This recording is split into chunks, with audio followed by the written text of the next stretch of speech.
എല്ലാവർക്കും നമസ്കാരം. പുതിയൊരു വീഡിയോയിലേക്ക് സ്വാഗതം. അങ്ങനെ ഇപ്പോൾ സോഷ്യൽ മീഡിയയിൽ ഒരു തെറ്റിദ്ധാരണയാണ് ഇപ്പൊ പരത്തിക്കൊണ്ടിരിക്കുന്നത്. അതിന് മറുപടി കൊടുക്കാൻ വേണ്ടിയാണ് ഞാനിപ്പോൾ വന്നിരിക്കുന്നത്. ഞാൻ കുറച്ച് ബിസിയാണ്. എന്താ പറയുക, ഈ കേൾക്കുന്നതിനൊക്കെ മറുപടി കൊടുക്കാൻ അറിയാൻ കഴിഞ്ഞിട്ടോ ഒന്നുമല്ല.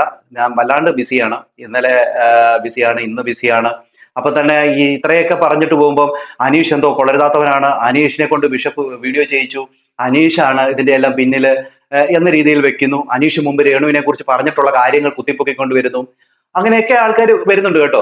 ഇതിന്റെ ചേതോവികാരം എന്തെന്ന് എനിക്ക് മനസ്സിലാവുന്നില്ല. ഒരേ ഒരു വികാരം മാത്രമാണ് ഇവർക്കുള്ളത്.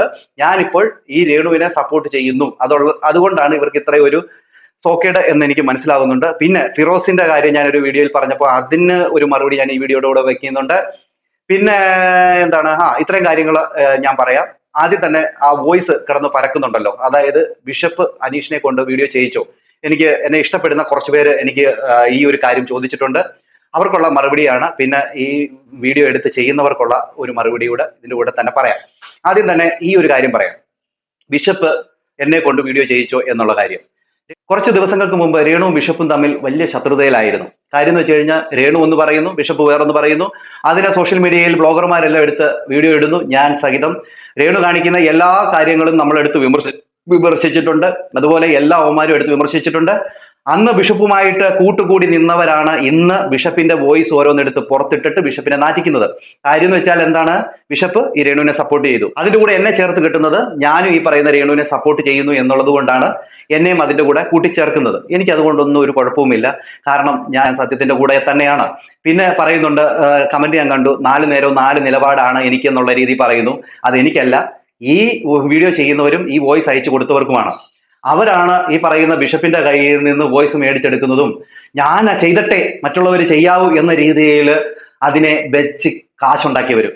ഇപ്പൊ ഈ എന്നോട് പറഞ്ഞ ഈ വോയിസ് നിങ്ങൾ കേട്ടല്ലോ. അതായത് ബിഷപ്പ് എന്നോട് പറയുന്നു, അനീഷ് ഈ ഒരു കാര്യമുണ്ട്, സുഖം പ്രാപിച്ചു കഴിഞ്ഞാൽ എന്നെ ഒന്ന് വിളിക്കണേ എന്നുള്ള ഒരു കാര്യമുണ്ട്, സൗണ്ട് ശരിയായാൽ വിളിക്കണേ എന്ന് പറയുന്നത്. ഇതെന്ന് വെച്ച് കഴിഞ്ഞാൽ ഞാൻ അന്ന് സൗണ്ട് ഒന്നും എടുക്കാൻ പറ്റാതെ എൻ്റെ തൊണ്ട വല്ലാണ്ട് ബുദ്ധിമുട്ടിലൂടെ, തൊണ്ടവേദന കാരണം ഞാൻ നിൽക്കുകയായിരുന്നു.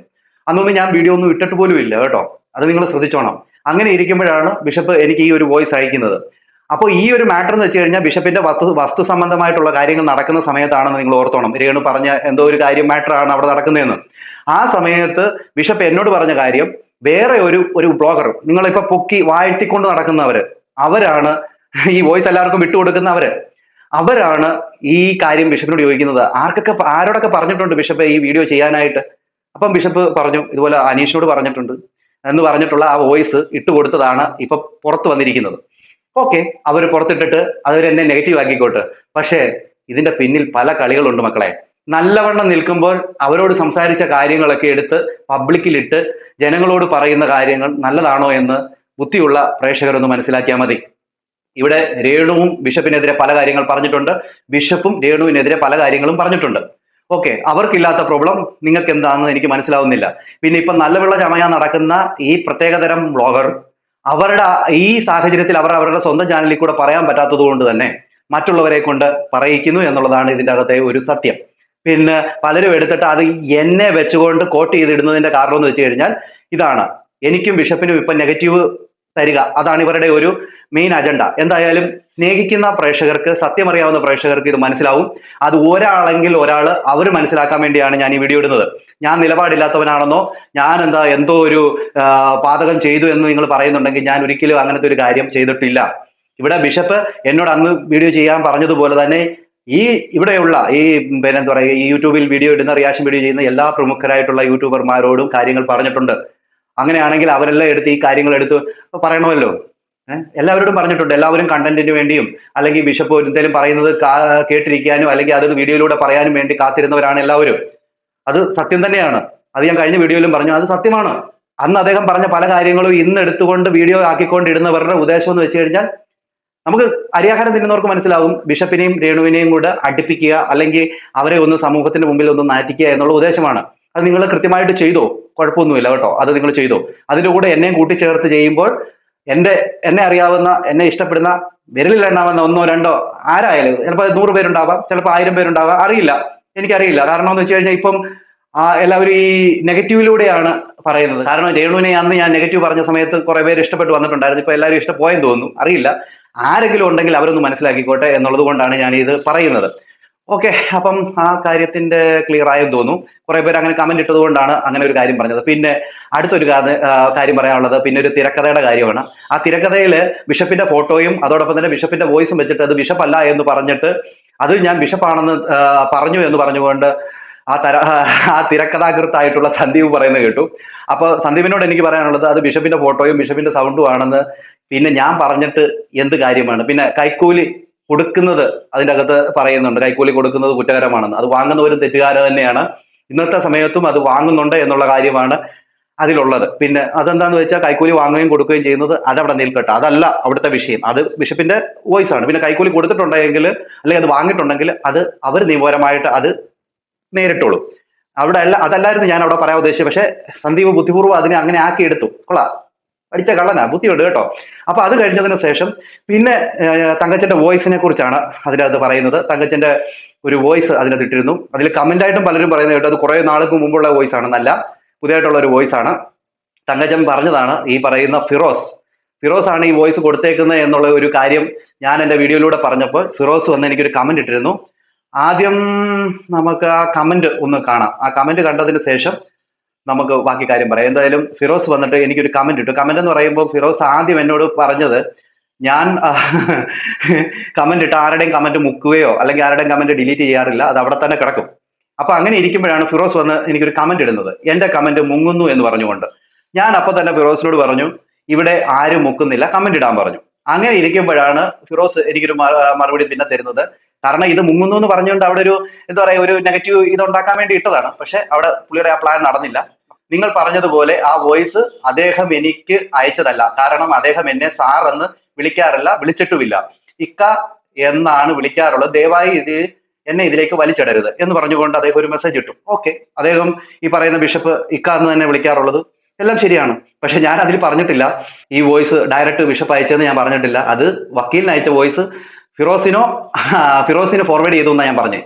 പക്ഷെ അത് ഫിറോസിനായിരിക്കാം, ഫിറോസിന്റെ കൂടെ ഉള്ളവരായിരിക്കാം. എന്തായാലും ഈ വഴി കൂടെയാണ് ആ വോയിസ് പുറത്തു പോയിരിക്കുന്നത് എന്നുള്ളത് സത്യം തന്നെയാണ്.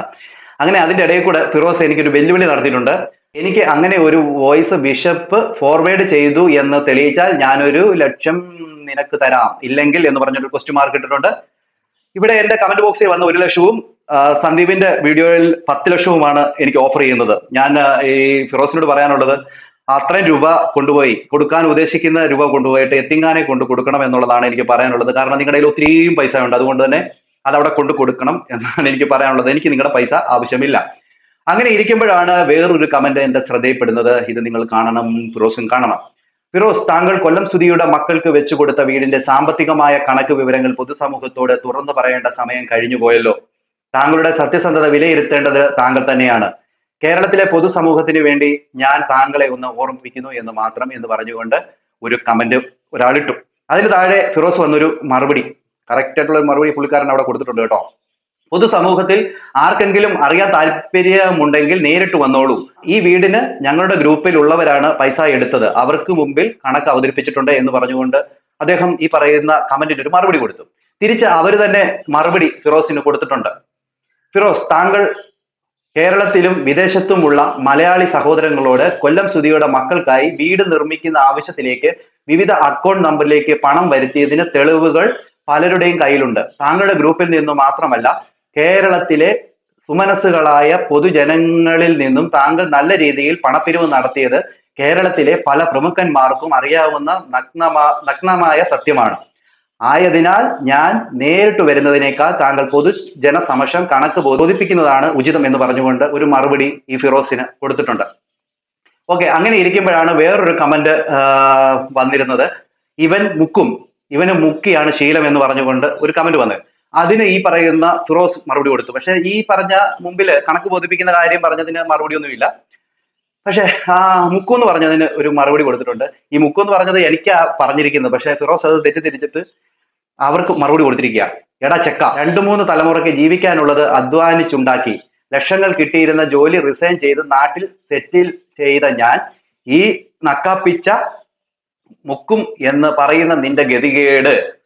എന്റെ ഗ്യാരേജിലെ വണ്ടികൾ ഇപ്പോൾ വിറ്റാൽ എനിക്ക് കിട്ടും മിനിമം 1 കോടി. ആളറിഞ്ഞ് കളിക്കേ മച്ചു എന്ന് പറഞ്ഞുകൊണ്ടിട്ടുണ്ട്. അപ്പൊ ആളറിഞ്ഞ് കളിക്കും മച്ചു എന്ന് പറയുന്ന ആള് 1 കോടി രൂപ വിറ്റാൽ ഗ്യാരേജിൽ കിടക്കുന്ന വണ്ടി വിറ്റാൽ കിട്ടുമെന്ന് പറയുന്ന ആള് എന്തുകൊണ്ടാണ് കണക്ക് ബോധിപ്പിക്കാത്തത് എന്ന് മുകളിൽ പറഞ്ഞ ചോദ്യത്തിന് പൊതു സമൂഹത്തിന് ബോധിപ്പിക്കേണ്ട ആവശ്യമുണ്ട്. കാരണം പലയിടത്തുനിന്നും പിരിച്ചിട്ടുണ്ട്, പൊതുജനങ്ങളുടെ കാശ് കിട്ടിയിട്ടുണ്ടെന്നുള്ള കാര്യം മുമ്പും ആൾക്കാർ വീഡിയോ ഇട്ടിട്ടുള്ളതാണ്, നമ്മളും വീഡിയോ ഇട്ടിട്ടുള്ളതാണ്. പിന്നെ ഈ ഒരു കമന്റ് വന്നപ്പോൾ കുറച്ചുകൂടെ അതെടുത്ത് പറഞ്ഞതേ ഉള്ളൂ. അത് ബോധിപ്പിക്കേണ്ട ഉത്തരവാദിത്വം ഉണ്ട്, അല്ലാതെ ഗ്യാരേജിൽ കിടക്കുന്ന വണ്ടിയുടെ കണക്ക് പറയുകയല്ല വേണ്ടത്. അടുത്തൊരു കാര്യം എന്ന് വെച്ച് കഴിഞ്ഞാൽ തങ്കച്ചന്റെ വീട്ടിൽ പോയിരുന്നു എന്നുള്ളത് സത്യം തന്നെയാണ്. തങ്കച്ചൻ കാലൊന്നും പിടിച്ചില്ല. തങ്കച്ചൻ ഈ കംപ്ലീഷൻ സർട്ടിഫിക്കറ്റിന്റെ കാര്യം പറഞ്ഞു, പക്ഷെ കാല് പിടിച്ചില്ല എന്നുള്ള കാര്യമാണ് പുള്ളിക്കാരൻ ആ ഒരു വീഡിയോയിലൂടെ പറഞ്ഞു വെക്കുന്നത്. അത് കഴിഞ്ഞതിന് ശേഷം പുള്ളിക്കാരൻ പറയുന്നുണ്ട് ആ വീട്ടിൽ പോയിരുന്നിട്ട് എനിക്ക് ഒരു തുള്ളി വെള്ളം പോലും തന്നില്ല എന്ന്. ഞാനൊരു കാര്യം ചോദിച്ചോട്ടെ ഫിറോസ്, നിങ്ങൾ ആ വീട്ടിൽ പോയത് എന്താണ്, രോഗിയെ കാണാനാണോ അതോ കല്യാണാലോചനയ്ക്ക് പോയതാണോ? എനിക്കറിയാൻ ചോദിക്കുക. അവിടെ പോയി കഴിഞ്ഞാൽ ആ രോഗിയെ കാണുക, അവരുടെ ആ സങ്കടത്തിൽ ചേരുക, അപ്പൊ അവരെ ഒന്ന് ചേർത്ത് പിടിക്കുക, അങ്ങനെയാണ് ചെയ്യേണ്ടത്. അല്ലാതെ അവിടെ പോയിട്ട് എനിക്ക് ഒരു തുള്ളി വെള്ളം തന്നില്ല എന്ന കാര്യമൊക്കെ വന്ന് പറയുന്നു. അവരാണെങ്കിൽ അവരുടെ കൊച്ചിന്റെ കാര്യത്തിൽ അവർ വളരെ സങ്കടത്തിൽ നിൽക്കുകയാണ്. ആ സമയത്താണ് ഇദ്ദേഹം അവിടെ ചെന്നത്. ഓക്കെ, ഇദ്ദേഹം പോയി അവരെ കണ്ടു, അവരെ ആശ്വസിപ്പിക്കാൻ ശ്രമിച്ചു, എല്ലാം ഓക്കെയാണ്, നമുക്ക് ഓക്കെ സമ്മതിക്കാം. അതിന്റെ ഇടയിൽ കൂടെ ഈ തങ്കച്ചൻ കംപ്ലീഷൻ സർട്ടിഫിക്കറ്റിന്റെ കാര്യവും പറയുന്നുണ്ട്. അപ്പം എന്താ പറയുക, നല്ലൊരു വ്യക്തിയായിരുന്നു എന്തായിരുന്നു അച്ഛായ, ഞാനത് ഇപ്പൊ ശരിയാക്കി തരാം. കാരണം ഈ ഒരു പ്രോബ്ലത്തിൽ നടക്കുകയാണ്, ഈ പറയുന്ന രേണുസുതി വളരെ കഷ്ടത്തിലൂടെ കടന്നു പോവുകയാണ്, ഇതൊക്കെ അറിയാം പുള്ളിക്ക്. അപ്പൊ ഇത്രമാത്രം ഗ്യാരേജിൽ വലിയ വലിയ വണ്ടികൾ കിടക്കുന്ന ഇവർ 2000 രൂപ മുടക്കിയോ പോട്ടെ, അത് 3000 എത്ര ആയാലും പുള്ളിക്ക് അതൊന്നും ശരിയാക്കി കൊടുക്കരുതോ? അതെന്തുകൊണ്ട് പുള്ളി ചെയ്യാത്തത്? പിന്നെ പുള്ളി പറയുന്നത് ഒരു തുള്ളി വെള്ളം പോലും എനിക്ക് തന്നില്ല എന്നുള്ള കാര്യമാണ് പുള്ളി അവിടെ എടുത്തു പറയുന്നത്.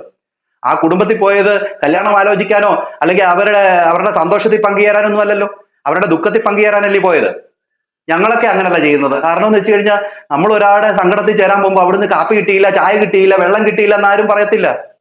നിങ്ങൾ വലിയ ബെൻസ് കാറിൽ പോകുമ്പോൾ നിങ്ങളെ അവിടെ സ്വീകരിച്ചിരുത്തിയിട്ട് നിങ്ങൾക്ക് ബൊക്കേം തന്ന് ഉള്ളിലിരുത്തി അവർ നിങ്ങൾക്ക് കുടിക്കാനും കഴിക്കാനും വെച്ച് തരണമെന്നാണ് നിങ്ങൾ പറയണേ?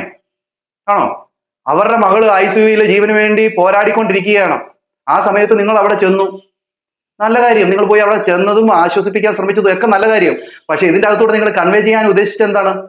തങ്കച്ചനെ കുറ്റപ്പെടുത്തുന്ന രീതിയിൽ, അതായത് ഒരു കംപ്ലീഷൻ സർട്ടിഫിക്കറ്റിന്റെ കാര്യം തങ്കച്ചൻ പറഞ്ഞതിന് തങ്കച്ചനെ കുറ്റപ്പെടുത്താൻ വേണ്ടി നിങ്ങൾ പറയുകയാണ് ആ വീട്ടില്, ഞാൻ പണിത് കൊടുത്ത വീട്ടിൽ ഞാൻ ചെന്നപ്പോൾ എനിക്ക് ഒരു കുപ്പി അല്ലെങ്കിൽ ഒരു ഗ്ലാസ് വെള്ളം പോലും തന്നില്ല എന്ന്.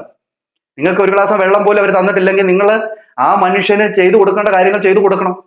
പോട്ടെ, അതൊക്കെ പോട്ടെ, ചെയ്തു കൊടുക്കുന്നതൊക്കെ അത് രണ്ടാമത്തെ കാര്യം. അതൊന്നും അല്ല, അവിടെ ഒരു സങ്കടകരമായിട്ടുള്ള ഒരു സിറ്റുവേഷനിലൂടെ കടന്നു പോകുമ്പം ആ വെള്ളത്തിന് വേണ്ടി ആഗ്രഹിക്കുന്ന നിങ്ങളുടെ ആ മനസ്സുണ്ടല്ലോ, അതാണ് കാണേണ്ടത്. ഓക്കെ, എന്തായാലും ഇതൊക്കെയാണ് എനിക്ക് പറയാനുള്ളത്. ഞാൻ കുറച്ച് ബിസിയാണ്, അതുകൊണ്ട് തന്നെ ഇനിയുള്ള വീഡിയോകളൊക്കെ കുറച്ച് ലേറ്റ് ആകും എന്നാണ് എൻ്റെ ഒരു തോന്നൽ. എന്തായാലും കുറച്ച് കാര്യങ്ങൾ എനിക്ക് പറയാനുള്ളത് ഞാൻ പറഞ്ഞു എന്ന് ഞാൻ വിശ്വസിക്കുന്നു. അടുത്തൊരു വീഡിയോ കാണുന്നവരേക്കും എല്ലാവർക്കും